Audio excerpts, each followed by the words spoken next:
Governor Kasich's tax shift plan and cities cope with President Trump's immigration policies.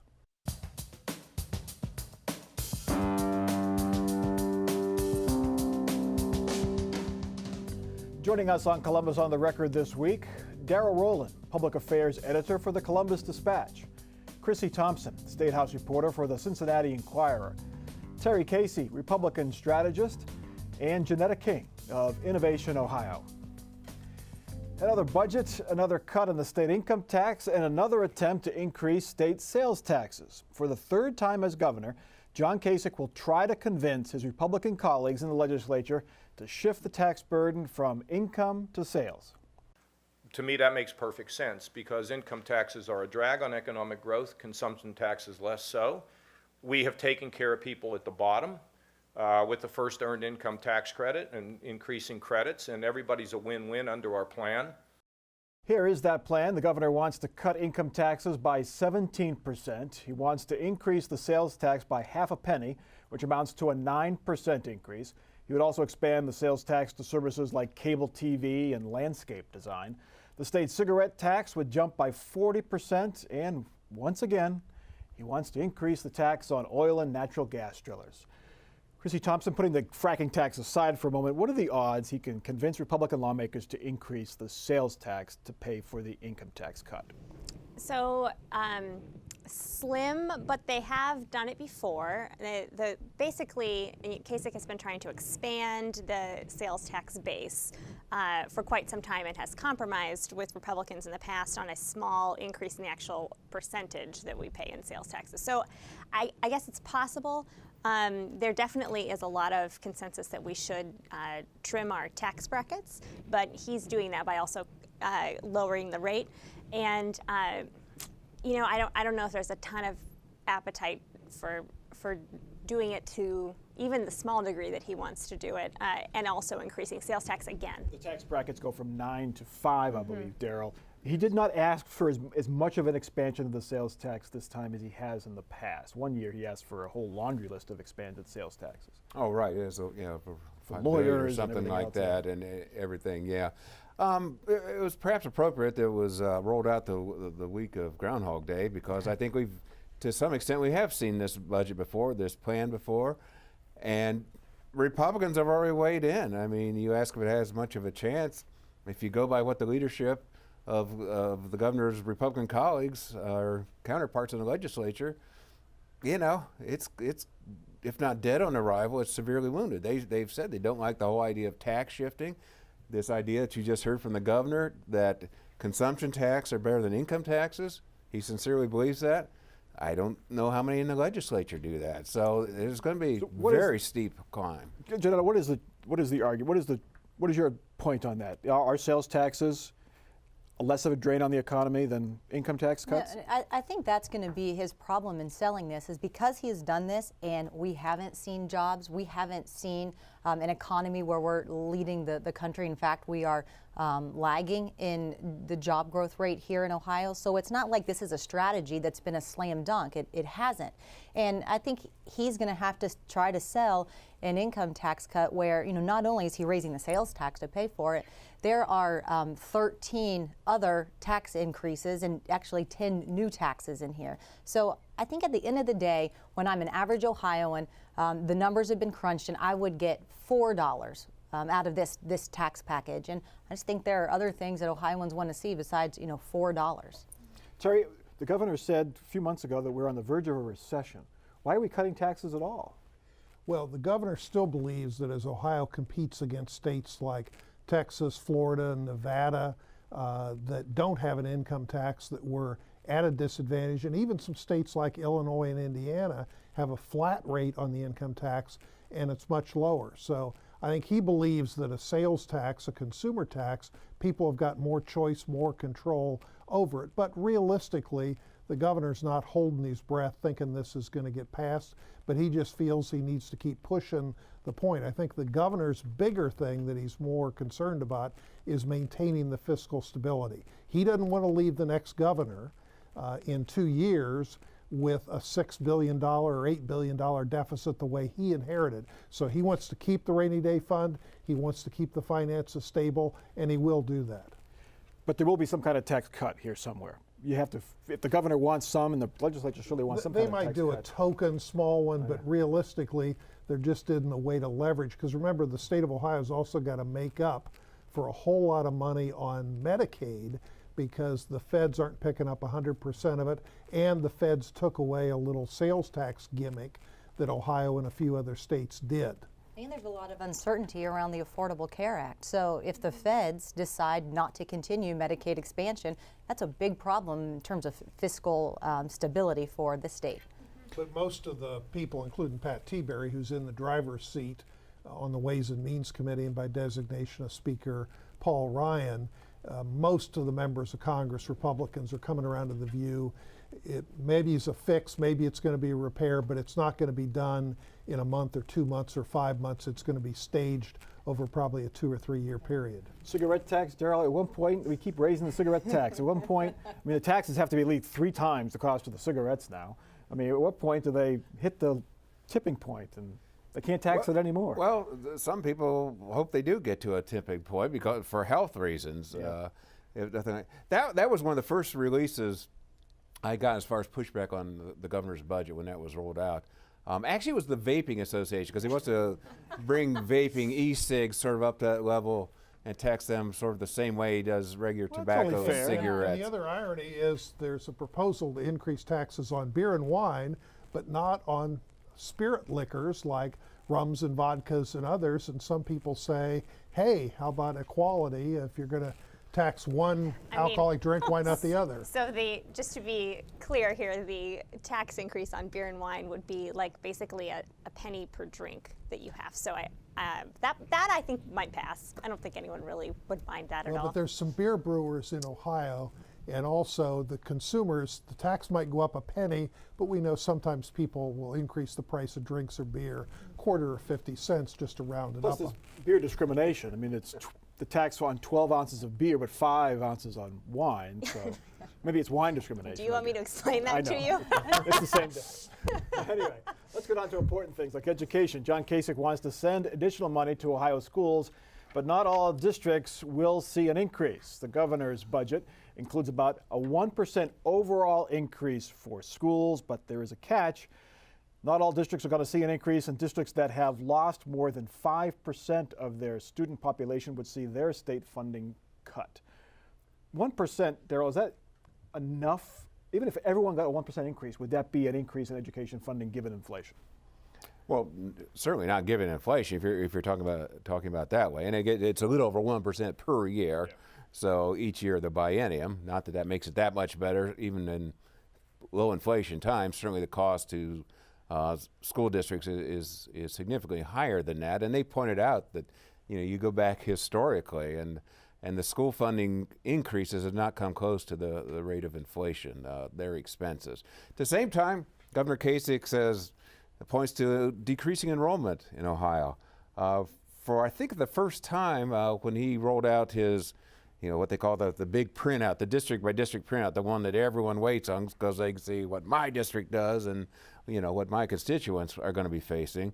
It included the enrollment and it included the change over the past 5 years to show just what you said, declining enrollment. Overall, Ohio's enrollment in public schools, both charter and traditional public schools, is down over 50,000 kids in the past 5 years. That's about a 3% drop. And I think over the last 10 years, there's been a 7% reduction. So in central Ohio, more of the districts, or most of them, have stayed the same or had some growth. But there's parts of Ohio that in the last 10 years have had 10 or 15% reductions in their enrollment. And people are saying, why should you keep getting the same amount or more money when your enrollment's down that much? It makes sense. If you have fewer students, Janetta, you need fewer teachers. You may need the same number of buildings, but eventually you'll need fewer classrooms. Well, yeah, eventually, and I'm not sure how they got why they picked the 5%, but They said it was basically arbitrary. yeah, it's arbitrary, right? And I think we're not going to see this stay intact when this goes to the legislative process because a lot of these districts, they're going to be losing money. are going to, or a lot of these school districts are in the districts of a lot of these Republican legislators. So I don't think that they're going to allow their school district to take this kind of hit, especially when the funding that they were hoping just to get doesn't even keep pace with inflation. So, the interesting thing, I agree with Jeanette. I don't think we're going to see the schools lose money to the degree or maybe even at all. That's relatively unprecedented for the last couple of years. Schools have generally been guaranteed that they wouldn't lose money. However, we do have some schools who are seeing a huge increase in students, and we generally cap the amount of money we can give to those schools. And at some point, lawmakers are really going to have to decide this budget doesn't have a lot of wiggle room. So say there's roughly half of Ohio's 600 schools would see a cut in funding under Kasich's plan. So say you say, okay, nobody will lose money. Well, what do we give to the growing schools? At some point, lawmakers are really going to have to make a hard decision about what they do. Where do they find this money elsewhere in the budget to pay for education and other things? Yeah, the problem, Ohio's got 611 school districts, and the demographics, the tax base, there's so many different factors, it's impossible to have one formula for the whole state that makes everybody happy. And it's a little bit too bad that Kasich unveiled this budget called Building Ohio's Next Generation, and there wasn't any investment for building Ohio's next generation, like in education. There was a lot missing. So Daryl, how do you fix if a district loses 15% of its enrollment? It logically should not get as much state money as a district that gained 15% in enrollment. But if that district is in my legislative district, I'm going to fight to at least minimize that loss. Yeah. That's why, we in theory have this school funding formula, but there's so many, conditions of caps and ceilings and floors and what have you. It's just baling wire and duct tape, and my goodness, I don't think anyone can really justify that there's any real rationale. It's just, so far it's been a hold harmless, no one gets cut and no one gets a too big of an increase. And a year after year after year passes, more levies get requested, and it kind of goes nowhere. I mean, it's, a problem without a solution. And the governor did put in there something to suggest that school districts have the ability to have 3 non-voting members with a business background, because when you look at some of the individual districts and how they spend the money, I know one district in Central Ohio had 3 levies in a row have been defeated. They say they're tough on money, but they just gave their superintendent a 12% increase, and the superintendent doesn't even have to pay his portion of the pension contribution. So there's taxpayers who are concerned whether all the school districts locally are being managed as carefully as they should be. All right. Around Ohio and around the nation, city officials find themselves in a bit of a bind. They face pressure from the left to denounce President Trump's immigration policies and create so-called sanctuary cities. They face pressure from the right and the White House to crack down on undocumented immigrants. Columbus officials vow to support immigrants and not go out of their way to help deport undocumented workers, but they stop short of declaring Columbus a sanctuary city. Meanwhile, cities like Oberlin, Lorain, Dayton, and more recently Cincinnati have all taken a bolder stance to offer a safe harbor for undocumented immigrants. Janetta King, Columbus is doing basically what it takes to become a sanctuary city. Why doesn't it just say we're a sanctuary city? Why not put it all out there on the table? Well, I think that there is some confusion around what a sanctuary city even means. It's not a legal definition, but what we're seeing is all of these local leaders, in response to President Trump's executive order, stand up and affirm that they want to be a welcoming city. They are not going to have their law enforcement officers rounding up people. Their law enforcement officers are going to continue to do what they've always done, which is, keep people safe in the community, and that the enforcement of these executive orders, that's a federal issue. So whether they call it a sanctuary city, whether they do an executive order, I really don't think that's the issue. I think that you are just seeing a backlash from Trump's executive orders, where the localities want to make it clear that those aren't our values, and we do in fact welcome people into our cities. But does the mayor, go ahead, Joe. I'm sorry, there are some who say Columbus is playing it smart here, because if you label yourself officially a sanctuary city, whatever that may mean, well then that trains the target right on you. And if the president goes through with his threat to cut funding, well then you're squarely in that target. But if in effect you are a sanctuary city in terms of the usual things that make up a sanctuary city, but don't call yourself that, maybe there's a little bit of maneuvering room there where we can sort of have our cake and our federal funding too. So Terry, that is the threat that if you are labeled a sanctuary, if you label yourself a sanctuary city, Trump has threatened to take away federal funding. Whether he can do that or not remains to be seen.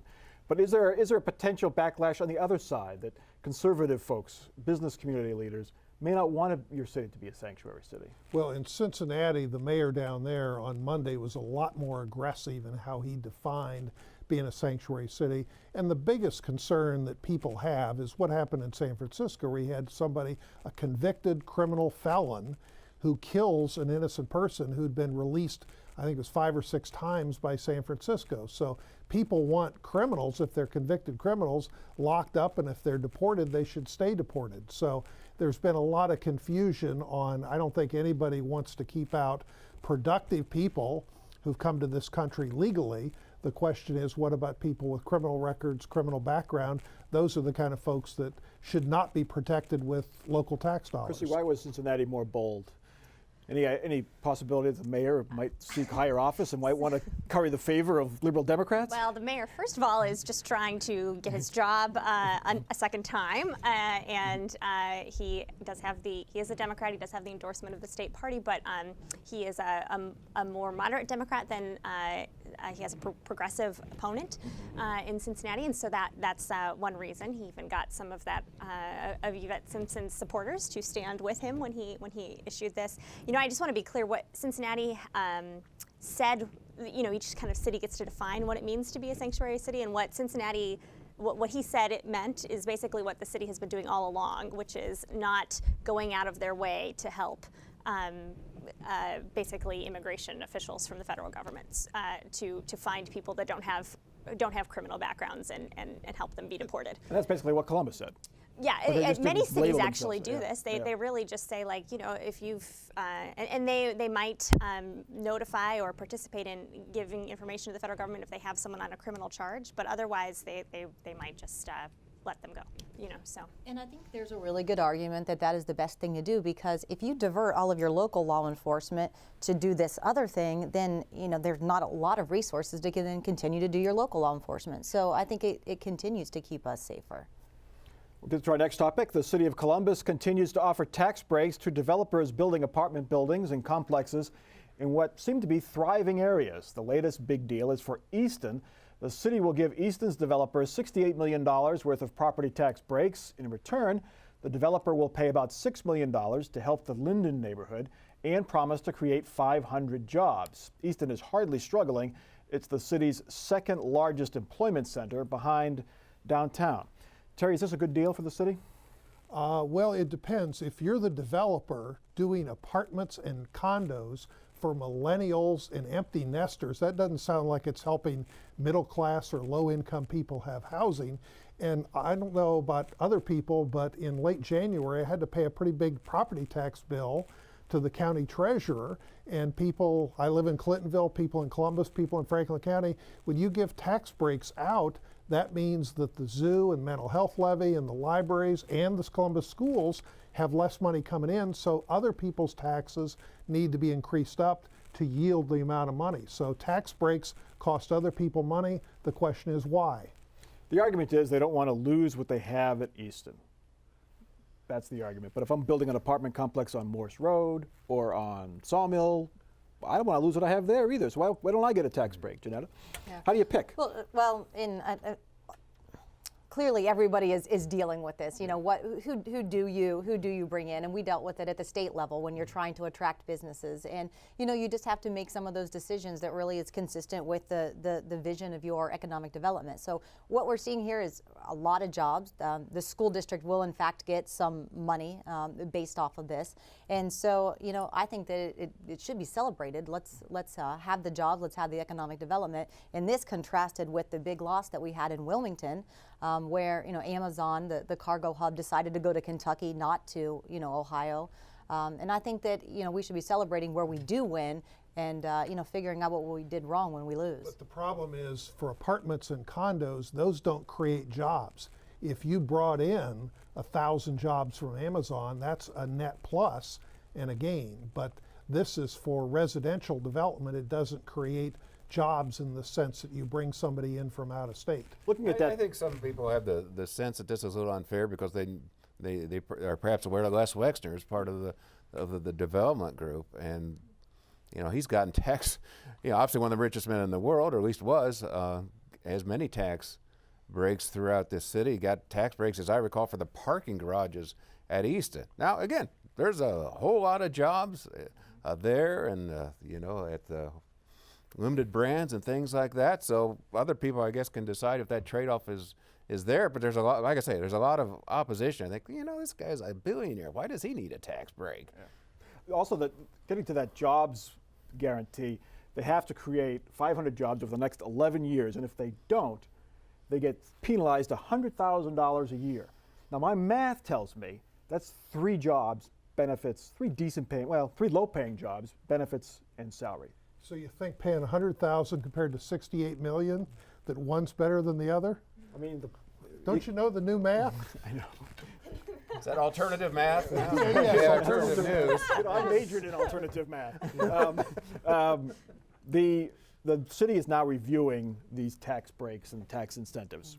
Do we expect it due out in April, I think, or March? Do we expect any difference in the city's policy as far, because we've looked at this in the Short North, now Easton, German Village, the Brewery District. Well, and there's other projects, I won't name the names, for nonprofits. You can't give them a property tax break because they aren't paying property taxes. So what they do is they take income tax dollars paid by the employees that's supposed to fund police and fire, and that money gets shifted back to the nonprofit, again, not paying taxes, property or income tax, to kind of feather their bottom line. I think the philosophy here is, and you see it in any kind of investment, and also in what the city's doing, is that if you're going to go in on an area, instead of spreading out your money like here and there all around, let's go in hard on an area. The problem is that we have places in our city that need help. And I'm interested in seeing, okay, do we decide that some of these places are really doing okay, and we might come up with a comprehensive all-in plan for some of the other parts of our city that are struggling. Our last topic, it may feel like it's only been 3 months since the presidential campaign. Well, it has been 3 months. But anyway, ready or not, candidates are gearing up for the 2018 campaign. Campaign finance reports are showing who's raising money. Pollsters are gauging name recognition. Republicans seem to be moving more quickly. Attorney General Mike DeWine, Secretary of State John Husted, Lieutenant Governor Mary Taylor, all vying, considering at least, to succeed John Kasich. And former Senate President Keith Faber is running for auditor. Current auditor Dave Yost is going to run for Attorney General. Chrissy Thompson, start with the big race, the governor's race. It's starting to take shape a little bit more. We're seeing how much money they've raised, who has the name recognition. Handicap it at this point. I think this is, on the GOP side, has always been DeWine's race to lose. He has the name recognition, and in the primary, that is a lot. There has been a lot of behind-the-scenes maneuvering. Husted's folks have especially have aligned themselves with some of the folks who took over the Ohio GOP recently, with Donald Trump's folks, and are really hoping possibly to shift the tables in that way. It'll be really interesting to see, Jane Timken, the new chair, says she wants to stay neutral, but if the party's members decide that they want to endorse, that'll be really interesting to see if that's a factor in this race. Jane Timken's kind of in a special spot because you didn't mention Jim Renacci, a congressman that nobody in Central Ohio knows. He also struggles with name ID. But on Monday, he was in Columbus doing a big function at the Columbus Club. He wants to run too, and already they've, in Stark County, where she's from, they've picked a candidate, a state representative, Christine Hagan, to be the next member of Congress. But it's a long, long ways from filing deadlines, so lots of people are testing the waters. But How about Democrats, Jeanette? Are they maneuvering yet, or getting ready? Yeah, we have lots to work through there. I mean, you obviously have a big question mark with Rich Cordray, who has the national position at the Consumers Bureau, and we have to see if Trump's going to go after him, if he's going to try to kick him out of his job. If he he might, consider. Then there's Tim Ryan, who's certainly looking at it. Actually, I should stop naming names because there are a lot of people who are looking at it. But the difficulty, you forgot Betty Sutton's name. But again, nobody knows her. That's part of the problem. A lot of these candidates don't have name ID, and people forget with Rich Cordray. 6 times he's run for either Congress or statewide. Not one of those 6 times did he beat somebody that had name ID or money. Well, we shall see. It's time for our off-the-record parting shots, and Janetta, we'll start with you. Yeah, so it got a little bit buried this week, but we did, unfortunately, as a state, lose recruiting Amazon to do their cargo hub. And one of the reasons is that they said that they didn't think that we had the workforce. And so I guess I would just suggest that as we are building our budget and deciding how to spend our billions of dollars of taxpayer dollars, maybe we invest in our workforce. Terry. I'm going to be slightly off topic, but a little bit of a plug for WOSU. In the next month is rating sweeps time that just started. So you're going to have a lot more breaking news, sex scandals, and other kind of things on those other stations. It's a good reason to tune into WOSU, where it's, I think, a breaking news free environment, right? Yeah, not too many on Doc Martin, not too many sex scandals on Doc Martin. Chrissy. Speaking of the sanctuary cities, I believe that there won't be any consequence to Cincinnati for having labeled themselves as such. I think the executive order says that the Director of Homeland Security kind of gets to decide what it means, and Cincinnati's really a lot like a lot of these other cities, and I just think that probably nothing will happen. And Darrell. That school funding plan has just been rolled out by the governor. I think the legislature is going to look at that and say, goodbye, we're doing our own. All right. There's not just the Trump administration picking on the media this week. The pig farmers, the Ohio Pork Council, warned in their words of a bacon shortage. They had to set up a website called baconshortage.com and then blamed the media for falsely saying that there was going to be a bacon shortage, which of course there won't, well, they say there won't be a bacon shortage. But the bacon reserve, who knew? The bacon reserve is a little low. That is Columbus on the Record for this week. Check us out online. Continue the discussion on Facebook and Twitter, and see every episode at WOSU.org. For our crew and for our panel, I'm Mike Thompson. Have a good week.